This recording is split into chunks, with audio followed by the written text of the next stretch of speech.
Shalom Bapak Ibu Saudara-saudara saudari sekalian. Dari Gedung Gereja Toraja Jemaat Ebenezer Selili, kami kembali menyapa Bapak Ibu Saudara-saudari dalam ibadah renungan harian edisi Selasa 22 September 2020. Kita siapkan hati kita untuk masuk dalam ibadah. Kita menyanyi Ku Ingin Berperangai.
Bapa kami yang di sorga, kami bersyukur karena Tuhan memberikan kesempatan untuk kami bersama-sama beribadah pada malam ini.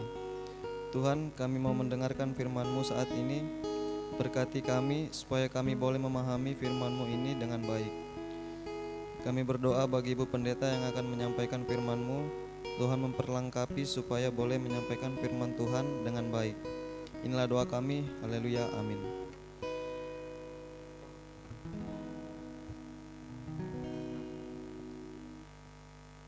Mari kita membaca firman Tuhan yang terambil dari Bilangan 11 ayat yang pertama hingga ayat yang ke-9. Firman Tuhan, api Tuhan. Pada suatu kali bangsa itu bersungut-sungut di hadapan Tuhan tentang nasib buruk mereka.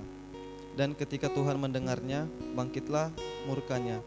Kemudian menyalalah api Tuhan di antara mereka dan merajalela di tepi tempat perkemahan. Lalu berteriaklah bangsa itu kepada Musa, dan Musa berdoa kepada Tuhan.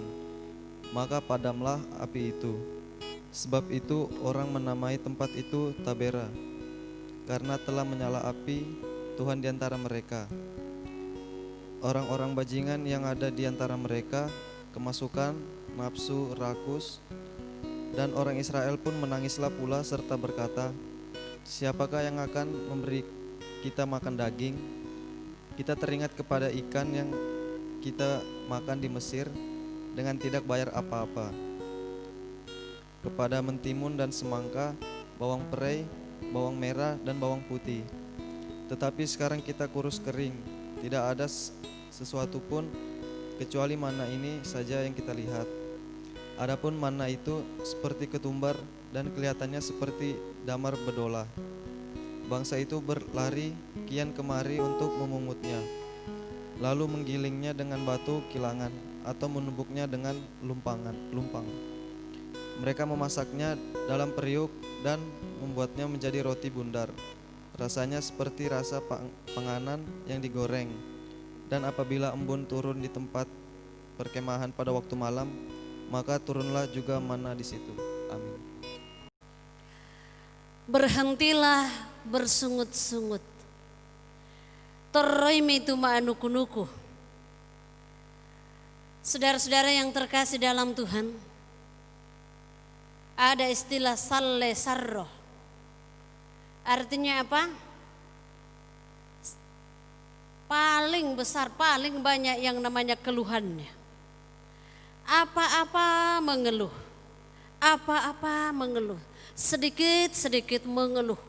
yang ada dalam sepanjang kehidupannya. Kalau kita bertemu dengan orang-orang yang berkarakter seperti ini, sepertinya semua apa kurang. Bukan cuma semua apa kurang, siapa-siapa juga kurang di depan matanya. Saudara-saudara yang terkasih dalam Tuhan, kita harus hati-hati dengan yang namanya bersungut-sungut atau selalu mengeluh dalam kehidupan kita ini. Bangsa Israel, saudara-saudara, adalah dikenal seringkali bersungut-sungut. Pertama kalinya mereka mengeluh ketika mereka sudah mulai menyeberangi Danau Teberau, lalu pasukan Mesir ada di belakang mereka. Orang yang suka bersungut-sungut, saudara-saudara, adalah orang yang tidak pernah puas dalam hidupnya. Dan orang yang tidak pernah puas dalam hidupnya tidak tahu yang namanya bersyukur, saudara. Jadi memang kita harus berhati-hati. Dan mari kita belajar kembali saat ini bahwa orang Israel ini kembali bersungut-sungut. Mereka bersungut-sungut, saudara-saudara. Mereka mengingat masa lalu di Mesir. Walaupun ya mereka diperbudak, tapi mereka lebih enak kalau soal makanan dibandingkan dengan kebebasan yang mereka dapatkan di dalam Tuhan. Mereka ingat yang namanya ikan di Mesir. Mereka ingat bumbu, bawang merah, bawang putih, bawang prei, apalagi dalam pembacaan kita. Mereka mengingat semua itu, bahwa di sana kita bisa makan dengan enak. Lalu di sini hanya mana doang yang bisa kita makan. Saudara-saudara, sungut-sungut itu ternyata mendatangkan murka Tuhan. Apa yang terjadi, saudara? Di sekitar perkemahan mereka, di tepi perkemahan mereka itu, api Tuhan menyala. Jadi sekali lagi Bapak Ibu Saudara, kita harus hati-hati dengan sungut-sungut. Api Tuhan menyala.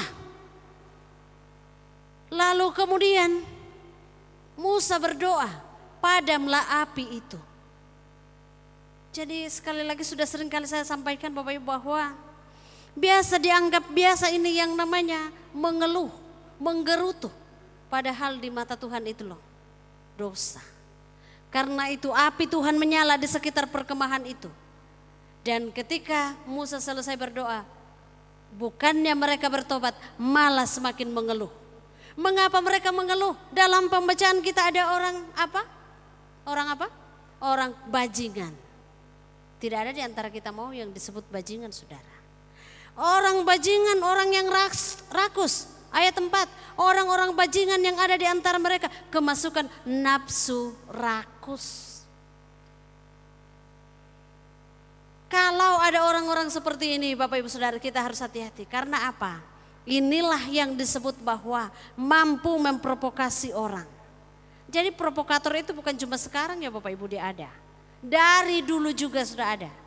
Dan orang-orang ini sebenarnya, orang-orang bajingan, kemasukan nafsu rakus, sebenarnya tidak seberapa orangnya, cuma begitu mempengaruhi orang Israel. Jadi kita memang harus wanti-wanti, saudara. Dalam pergaulan ini memang kita harus wanti-wanti. Dan ketika ada orang yang kelihatannya sebenarnya dia mau memprovokasi kita, harusnya kita yang mampu mempengaruhi orang itu. Jangan kita yang dibawa-bawa. Wah, jangan kita begini, masa itu begitu. Kita harus mengadakan pemberontakan. No, saudara. Apa yang dikatakan Rasul Paulus? Bahwa sebenarnya kebiasaan yang baik akan dirusakkan dengan pergaulan yang buruk. Jadi pergaulan memang sangat berpengaruh. Dan karena itu kita harus mewanti-wanti saudara-saudara, bahwa jangan sampai ada di tengah-tengah kita orang-orang yang bernafsu rakus, yang mau mempengaruhi kita.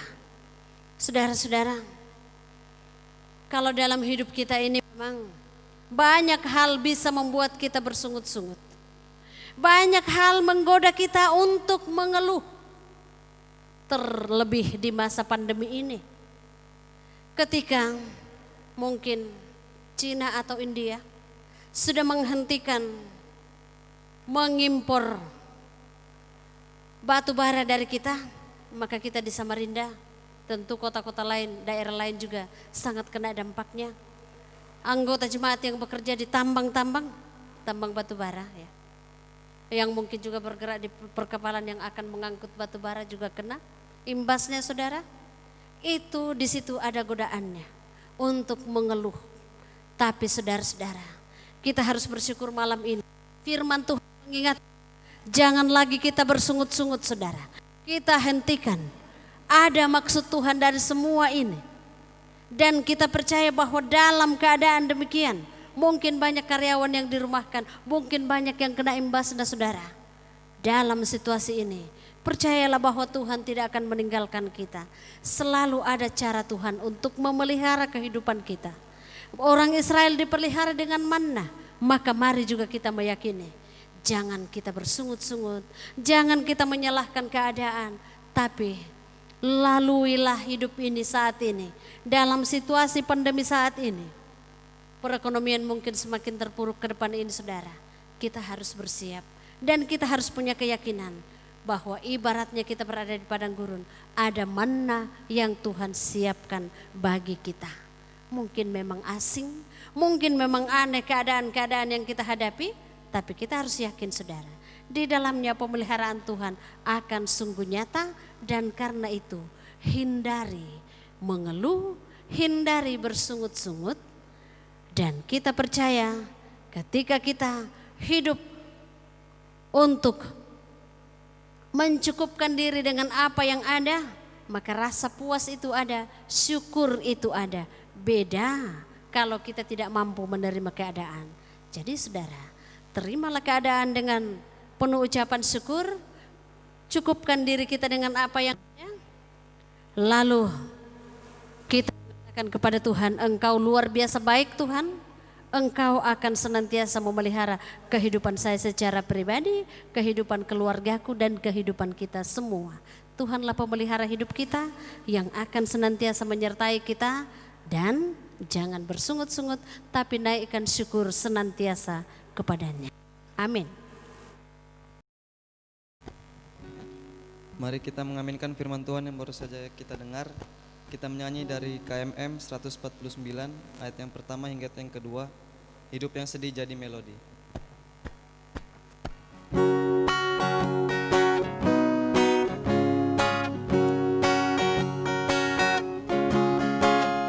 Hidup yang sedih jadi melodi, penuh dengan irama kabar-Mu. Yesus Kau beri isi melodi, melakukan kemenangan salib-Mu. Di dalam hatiku Kau buat harmoni, nada-nada pasti ganti simfoni. Hidup yang sedih jadi melodi yang penuh dengan irama kabar-Mu. Hati yang bersih, muka berseri, mencerminkan bahwa jiwaku sembuh. Iri dan benci sudah berhenti, karena Yesus telah mengisi hatiku. Kalau hidupku kena disharmoni, Yesuslah pemimpin simfoni. Hati yang bersih, muka berseri, mencerminkan bahwa diriku sembuh.